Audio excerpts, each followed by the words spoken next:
মার্কিন president Donald Trump বলেছিলেন ক্ষমতা গ্রহণের ২৪ ঘণ্টার মধ্যে তিনি ইউক্রেন রাশিয়া যুদ্ধ বন্ধ করবেন, কিন্তু সেটি সম্ভব হয়নি।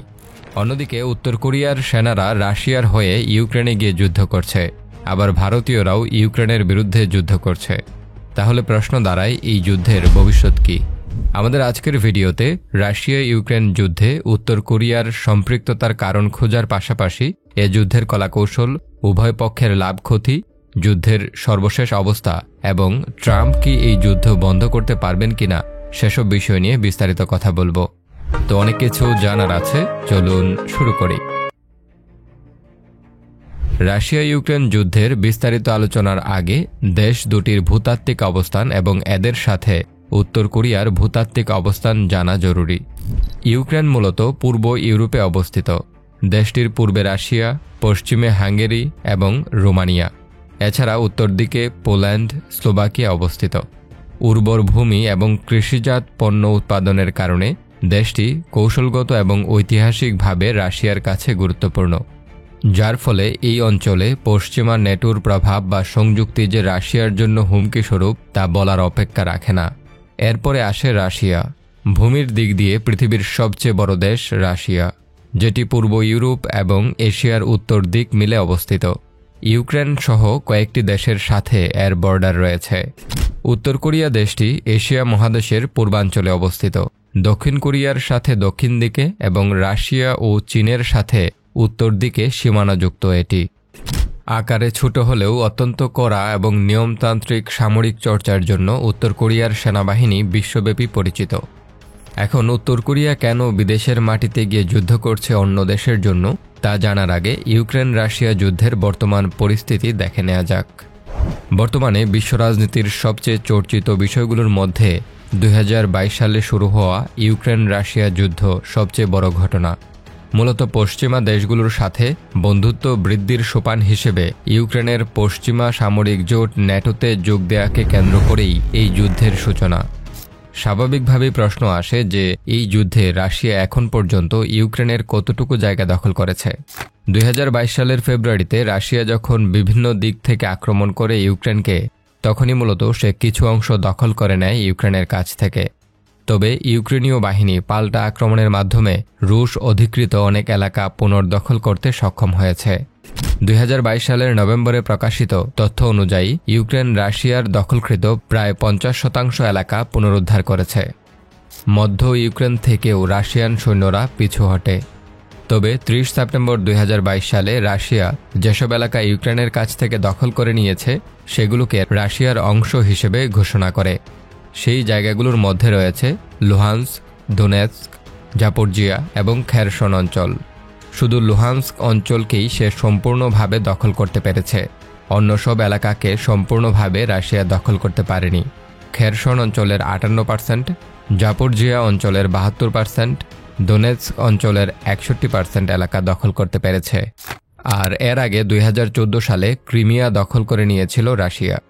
তবে ২০২৫ সালের জানুয়ারি পর্যন্ত রাশিয়া ইউক্রেনের পূর্ব এবং দক্ষিণাঞ্চলে অগ্রগতি অর্জন করার চেষ্টা করছে। অন্যদিকে ১৫ই আগস্ট ২০২৪ সালে ইউক্রেনও রাশিয়ার কিছু অংশ দখল করেছে। রাশিয়ার কুর্স্ক অঞ্চল দখল করে নিয়েছে ইউক্রেনের সেনাবাহিনী। সেখানে তারা একটি মিলিটারি অ্যাডমিনিস্ট্রেশন চালাচ্ছে।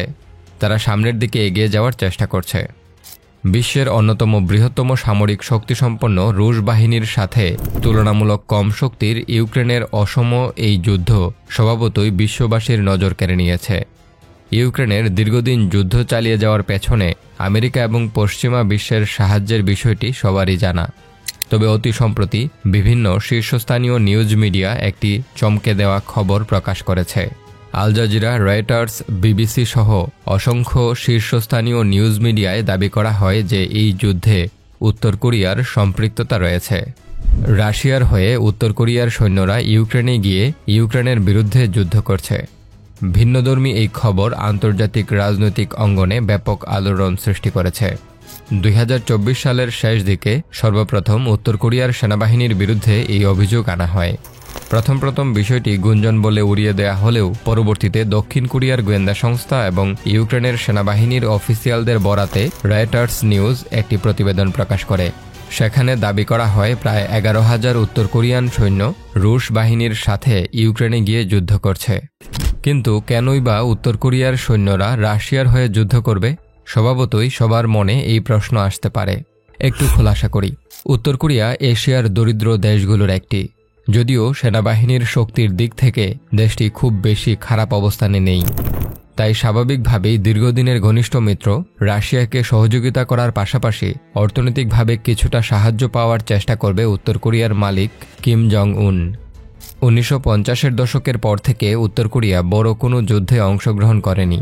তাই মডার্ন ওয়ার ট্যাকটিক্স এবং ওয়ারফেয়ার কিংবা লজিস্টিক ব্যবহারের অভিজ্ঞতা উত্তর কোরিয়ার সেনাবাহিনীর নেই। আল জাজিরা সহ বিভিন্ন বার্তা সংস্থার দাবি মতে সে কারণে কিম জং উন তার সৈন্য সামন্তদের আধুনিক ওয়ারফেয়ার সিস্টেমের সাথে দক্ষ করে তোলার উদ্দেশ্যে তাদেরকে ইউক্রেনে পাঠাতে পারেন। এছাড়াও আমেরিকার মতো দেশের বিভিন্ন নিষেধাজ্ঞা উত্তর কোরিয়ার উপর সবসময় লেগেই থাকে। সেক্ষেত্রে রাশিয়ার মতো গ্লোবাল সুপার পাওয়ারের মিত্রতা উত্তর কোরিয়ার জন্য আলাদা শক্তি সঞ্চার করবে।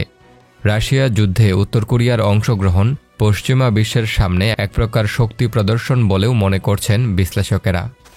এবার আসি যুদ্ধক্ষেত্রের কোরিয়ান সৈন্যরা কেমন করছে সে ব্যাপারে। বলা হচ্ছে উত্তর কোরিয়ার সৈন্যরা মূলত কুর্স্ক নামক এলাকায় ইউক্রেনের সৈন্যদের সাথে সরাসরি যুদ্ধ করছে।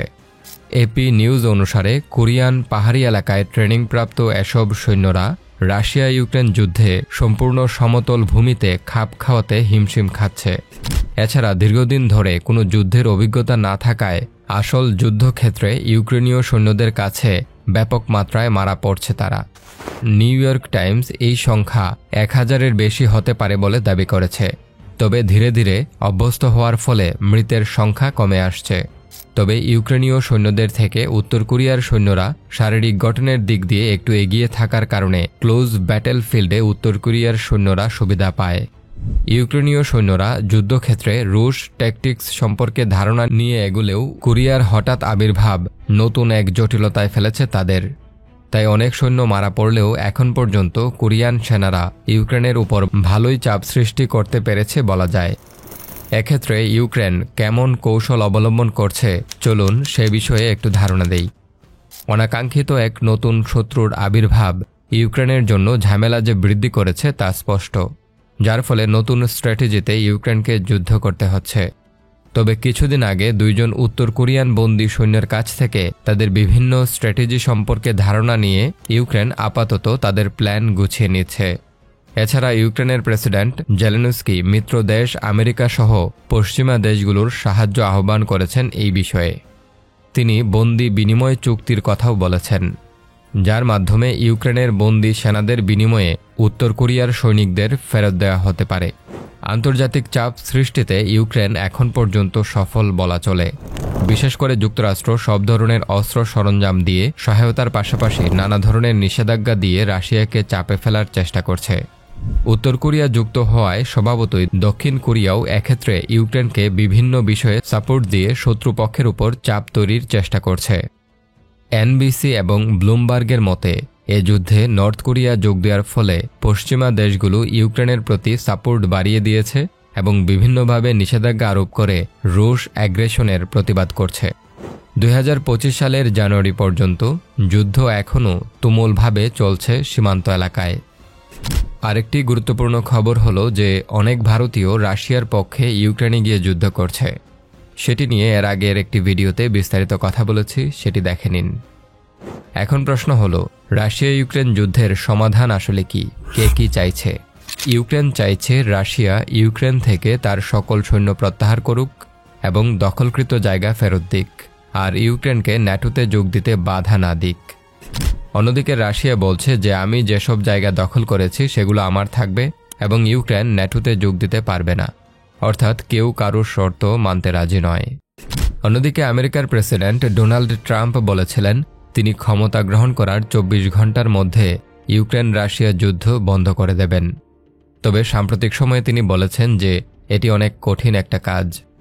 ইউক্রেনে ট্রাম্পের বিশেষ দূত বলেছেন সামনের 100 দিনের মধ্যে কিভাবে সমাধান করা যায় এই যুদ্ধ সেটি নিয়ে কাজ করবেন। ক্ষমতা গ্রহণের পর ট্রাম্প হতাশা প্রকাশ করে বলেন যে পুতিন ভুল করছেন, তার উচিত এই যুদ্ধ নিয়ে একটি চুক্তিতে আসা। তিনি যুদ্ধ সম্পর্কিত চুক্তি না করে রাশিয়াকে ধ্বংস করে দিচ্ছেন। রাশিয়া ইউক্রেন যুদ্ধে কোন পক্ষে কত সংখ্যক মানুষ মারা গিয়েছে তা নিয়ে লুকোচুরি রয়েছে।